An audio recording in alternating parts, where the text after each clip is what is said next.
Boa noite. Veja no Brasil TV. As queimadas voltam no interior de São Paulo. 48 municípios estão em alerta para risco de incêndio. Tem operação da Polícia Federal contra fraudes eleitorais em Elesbão Veloso, no Piauí. Segundo a Polícia Federal, o candidato a vereador é suspeito de recrutar eleitores de outras cidades para a alteração de seus domicílios eleitorais com indícios de fraudes. A Polícia Civil faz uma operação contra fraudes em máquinas de bichinhos de pelúcia no Rio de Janeiro. E ainda, o governo federal detalha as regras para o alistamento militar feminino. Quarta-feira, dia 28 de agosto, agora no Brasil TV.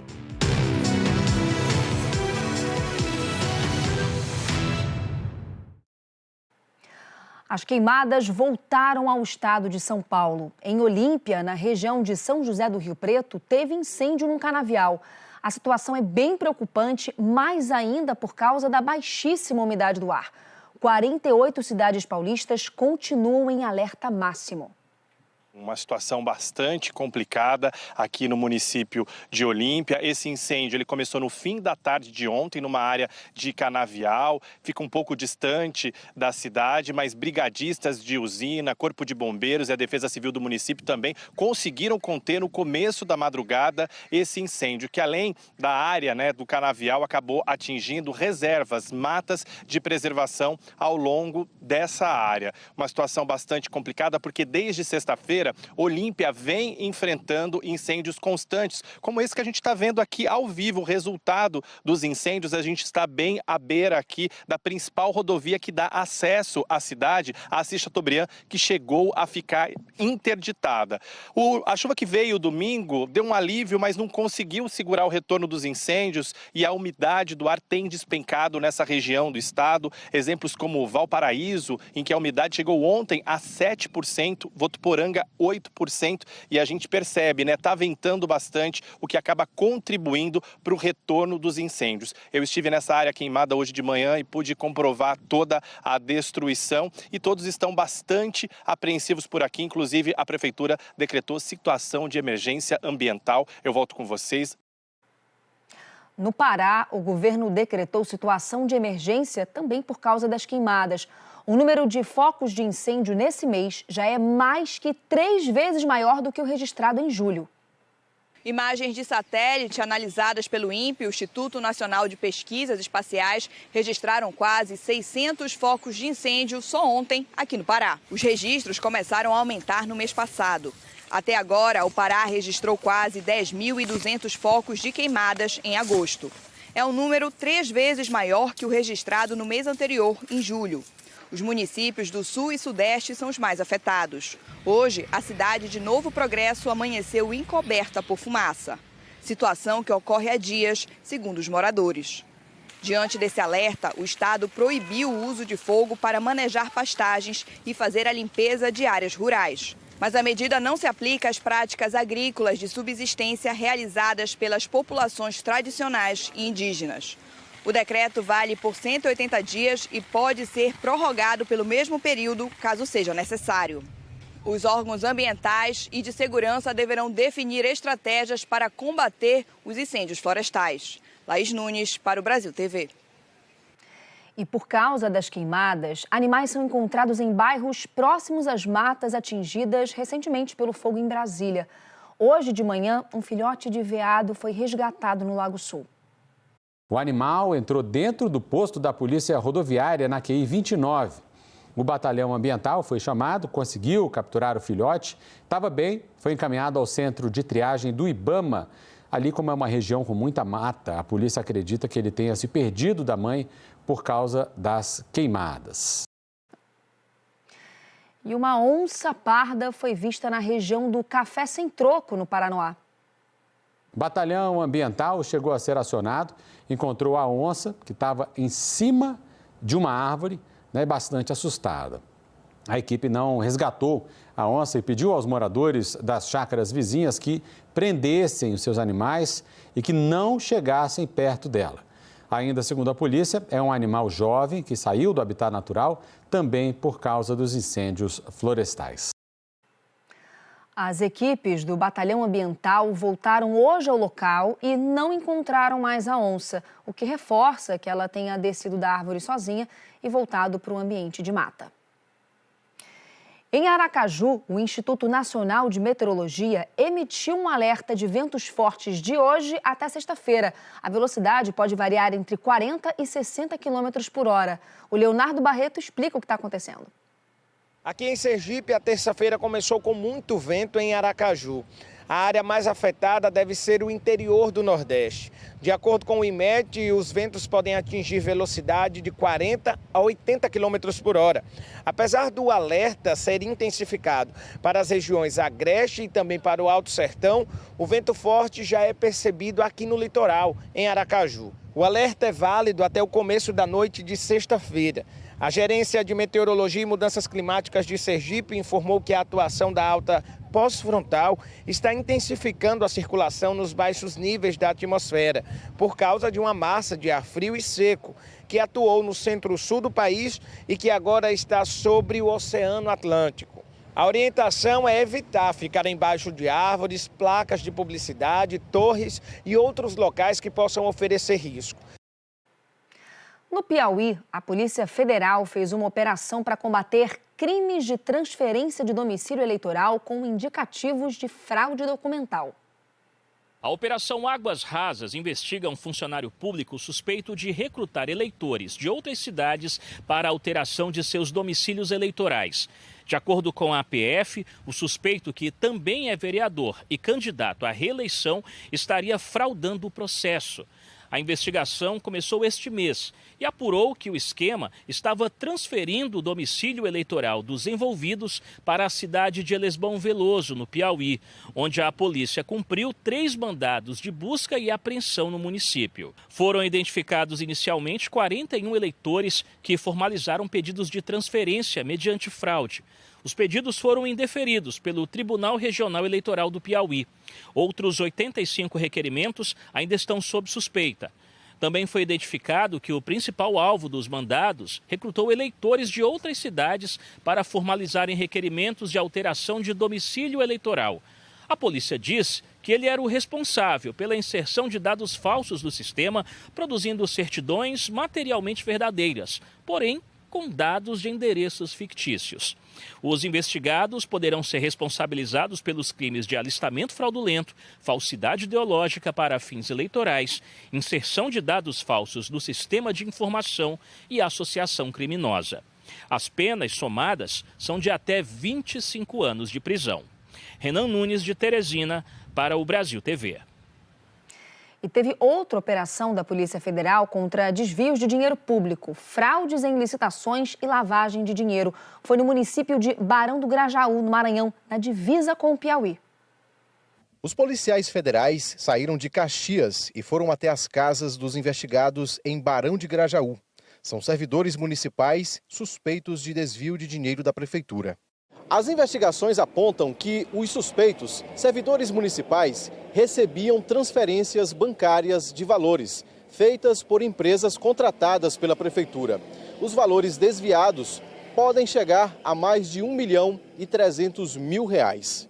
Nas casas dos investigados, onde foram cumpridos mandados de busca e apreensão, os policiais encontraram muito dinheiro espalhado em vários cômodos das residências.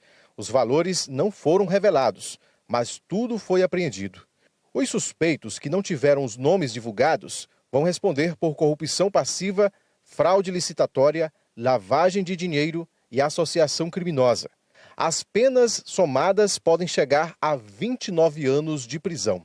As investigações continuam, o material apreendido vai ser encaminhado à perícia e após a sua análise será possível identificar outros servidores públicos envolvidos, empresários, bem como outros crimes relacionados ao crime investigado.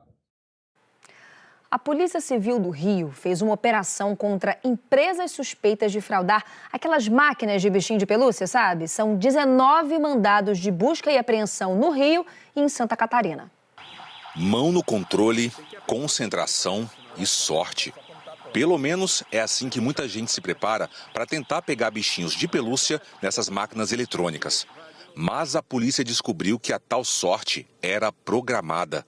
Segundo os investigadores, os criminosos adulteravam o sistema eletrônico das máquinas para que os clientes só conseguissem pegar os bichos de pelúcia depois de muitas tentativas frustradas. Só quando um sensor era ativado que as garras ficavam mais fortes para conseguir segurar o brinquedo. Só a partir de determinado número de jogadas é que o sistema permite que a grua, que a garra, pegue o bichinho de pelúcia. Até esse número de jogadas que pode ser programado ser atingido, a pressão da garra não é suficiente para pegar o bichinho. Então, acaba que o sucesso do jogador depende muito mais da sorte dele jogar naquele momento correto do que propriamente da sua habilidade. As investigações começaram em maio, depois que uma pessoa denunciou que as máquinas ofereciam bichos de pelúcia falsificados.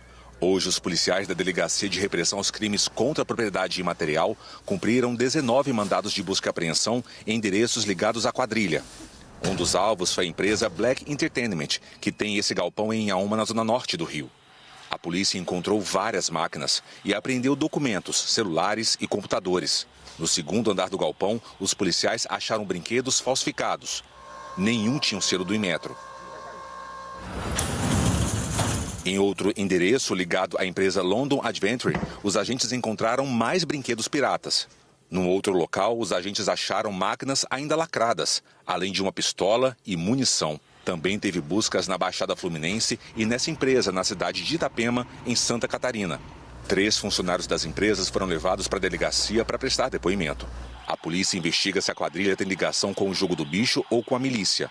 E pede que as pessoas denunciem se suspeitarem de alguma irregularidade nas máquinas. Caso o consumidor sinta-se enganado e perceba que a máquina realmente tem essa fraude, ele deve procurar uma delegacia de polícia mais próxima para levar essa notícia e a gente verificar se essa máquina dispõe desse sistema que controla as jogadas, o sucesso do jogador pela sorte e não pela habilidade.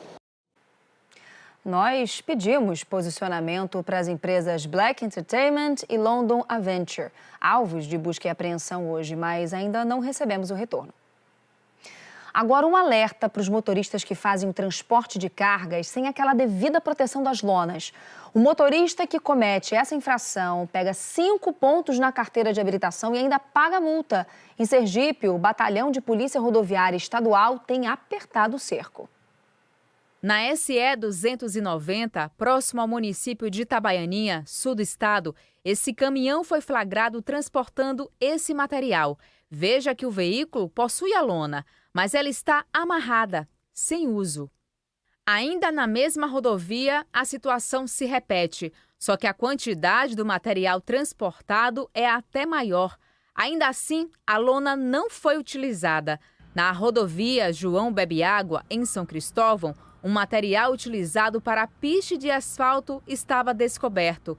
Em menos de 10 minutos, a nossa equipe flagrou, na rodovia Lauro Porto, várias situações. Lona rasgada. A carga deste veículo está praticamente coberta, mas bem em um dos cantos do veículo, o material está exposto. Já neste caso aí, a lona está pequena para o veículo. A carga com galhos de árvore pode cair a qualquer momento. Neste outro flagrante, uma parte da carga está coberta e a outra não.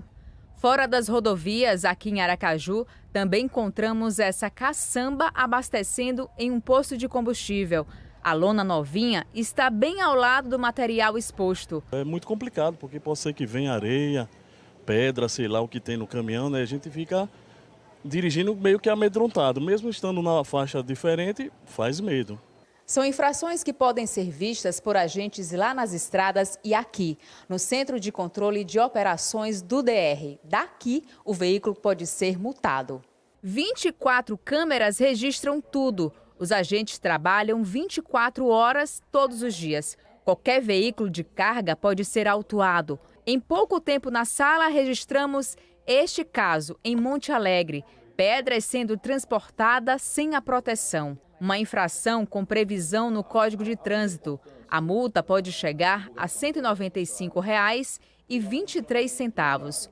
É ele, o condutor do caminhão, quem vai ser autuado se por acaso houver derramamento na pista pela falta da lona no veículo que ele está conduzindo. Não é só o fato da lona estar mal acondicionada. a lona em más condições, ou seja, em não ter aquela condição de amarrar adequadamente o material a ser transportado, gera também infração de trânsito. E isso tudo é observado pelos policiais militares do BPRV através do CCO do DR.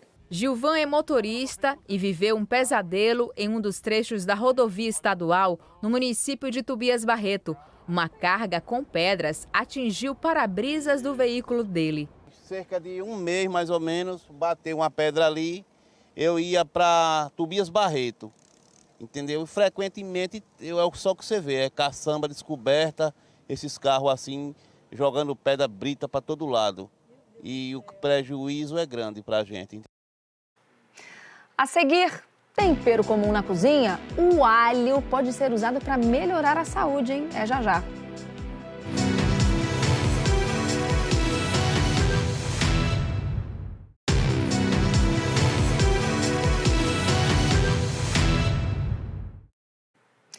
A partir do ano que vem, as mulheres também vão poder se alistar voluntariamente para as Forças Armadas quando completarem 18 anos.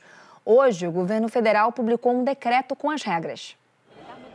A capitã de fragata Liz Nunes é militar há 25 anos. Entrou na Marinha por meio de um concurso público. A gente tem uma igualdade de tratamento, tanto que eu sou capitã de fragata, tem capitã de fragata homem, mulheres, todos têm as mesmas oportunidades. Então eu acho que é uma possibilidade mesmo de crescimento profissional, trabalhar nessa área, na área militar. Hoje, as mulheres só entram nas Forças Armadas assim, por concurso para se tornarem suboficiais e oficiais. São cargos de nível superior, como médicas, engenheiras e coordenadoras de tráfego aéreo. Até agora, o alistamento aos 18 anos era apenas para os homens, voluntários ou convocados. Mas isso vai mudar. A partir do ano que vem, as mulheres vão poder se alistar voluntariamente quando completarem a maioridade. Vai ser no período de janeiro a junho do ano em que fizerem 18 anos. Em 2025, serão 1.500 vagas para elas no Exército, Marinha e Aeronáutica. Os critérios para a seleção das mulheres voluntárias serão físico, cultural, psicológico e moral, além da inspeção de saúde. As exigências serão iguais às dos homens que se alistam aos 18 anos.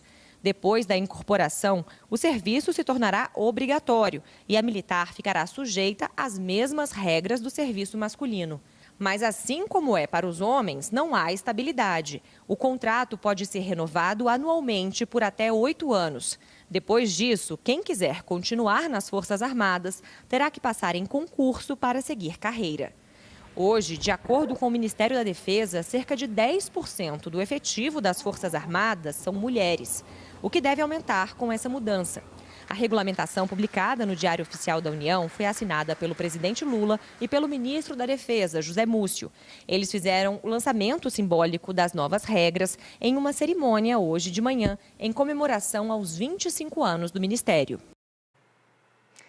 Tempero comum na cozinha brasileira? O alho faz parte da cultura popular tanto na alimentação quanto na preparação de medicamentos caseiros. O ponto forte desta lanchonete é a sopa. Centenas de petrolinenses passam por aqui todos os dias em busca dos dois tipos que mais saem, costela e frango. Para dar sabor, a cozinheira Joana ensina que o alho não pode faltar. Chegando no restaurante aqui, sentindo o cheirinho do alho, atrai muita gente? Com certeza, bate logo aquela fome e o principal prato daqui é a sopa, porque o pessoal sente logo o cheiro do alho e dá logo aquela fome, pede sempre a sopa. O alho é o mestre dos temperos. Na compra do mês, é difícil alguém esquecer dele. O consumo frequente pode combater fungos, bactérias e até vírus. Ele é rico em um composto chamado alicina. Ele ajuda também em doenças cardiovasculares, ajudando a baixar o colesterol ruim. Não é aquele colesterol bom, não, é aquele colesterol ruim. Ele também tem um potencial imunomodulador, ou seja, ajuda na imunidade. Alguns estudos mostram que o consumo de alho diário consegue diminuir os efeitos de crises respiratórias. Ajuda também na questão inflamatória. ele tem um potencial anti-inflamatório por duas vias. Tanto na via de gripes e resfriados, estou ali com gripe e resfriado, vou consumir o alho para melhorar, como naquela inflamação crônica, aquela inflamação que se persiste, como diabetes, por exemplo. Então, ele é sim utilizado para a questão, quem tem diabetes também é bem visto, tá? O cheirinho do alho fritando na panela abre o apetite, mas essa não é a única forma recomendada pelos nutricionistas para consumi-lo. Fazer chá é uma boa opção. Quem se sente um pouco enjoado pode preparar um alho saborizado. A receita dada pela nutricionista Indira é simples. Colocar ali azeite, bota um potezinho de azeite, pica o alho ali dentro, pode botar alguns temperinhos também e consegue utilizar, que tem esse potencial fermentativo menor. Assim como outros alimentos e suplementos, é preciso moderação e atenção ao consumo, especialmente na aparição de sintomas após a ingestão. A contraindicação é aquela questão individual mesmo, né? De você sentir no seu corpo o que é que te faz bem. Eu fiz esse alerta porque realmente o alho, a cebola, ele tem esse potencial de fermentar ali no seu intestino. Mas não é para todo mundo, tem que realmente olhar na prática. O Brasil TV fica por aqui. Outras notícias no Jornal Nacional, que hoje é um pouquinho mais cedo, às 8 da noite, hora de Brasília. Uma ótima noite para você e até amanhã. Tchau, tchau.